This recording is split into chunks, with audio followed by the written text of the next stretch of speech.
अधिक मास महात्म्य अध्याय 28. श्री गणेशाय नमः. विष्णूने लक्ष्मीला आणखी एक कथा सांगितली. सोमवंशाचा राजा सुमती साऱ्या जगात प्रसिद्ध होता. तो शूर, भक्तिमान, दाता, प्रजापालक होता. सुष्टुमती ही त्याची पत्नी होती. दोघांना त्यांच्या पूर्वजन्माचे स्मरण होते. एकदा अंगिरस ऋषी त्यांच्याकडे आले. राजाने त्यांचे आदराने स्वागत केले व काही सेवा सांगावी म्हणून विनंती केली. ऋषींनी त्याला धन्यवाद दिले व त्याला प्रचंड वैभव कोणत्या सत्कर्माने प्राप्त झाले असा प्रश्न विचारला. राजा म्हणाला, मुनिवर्य, मी पूर्वजन्मात वीर नावाचा वैश्य होतो.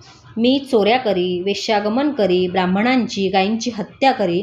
त्या पापामुळे माझी सर्व संपत्ती गेली. मी अरण्यात गेलो, वाटमाऱ्या करू लागलो. एकदा भूक तहानेने व्याकुळ होऊन मी एका जागी बसलो होतो. तेथेच एक तलाव व विष्णूचे मंदिर होते. मी तलावाचे पाणी पिऊन तृप्त झालो. माझी पत्नी सुष्टुमती त्यावेळी कुलीना नावाने माझी भार्याच होती. तिलाही तिच्या माहेरी आश्रय मिळाला नाही. तीही गाव सोडून त्या रानात शिरली व योगायोगाने तेथेच आली. मला तिची दुरवस्था पाहून फार वाईट वाटले. तिला मी फळे आणून दिली, पाणी दिली. ती फार थकली होती, कृश झाली होती. तिने माझा कुमार्ग जाणला.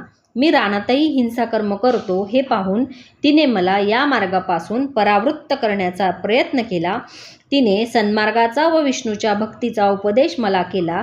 मी त्यावेळी आलेला अधिक मास जाणून मासभर भक्तिभावे व्रत केले. त्यात माझी स्त्रीही सहभागी झाली. पापाचरण सोडले. त्या व्रताच्या योगाने आम्हाला या जन्मी मोठे वैभव प्राप्त झाले आहे. अंगिरस मुनींना राजाने असे आपले पूर्वपुण्य सांगितले. विष्णू लक्ष्मीला म्हणाला. त्यानंतर अंगिरस मुनींच्या सांगण्यावरून राजाने त्या जन्मातही अधिक मासाचे व्रत चालू ठेवले व मरणोत्तर तो गोलोकात गेला. वाल्मिकींनी ह्या कथा दृढधन्वा राजा व गुणसुंदरी यांना सांगितल्या व राजाने केलेला पाहुणचार स्वीकारून ते तेथून निघून गेले. दृढधन्वा राजा मग संसाराचे असारत्व ओळखून पत्नीसह तपश्चर्येसाठी वनात गेला.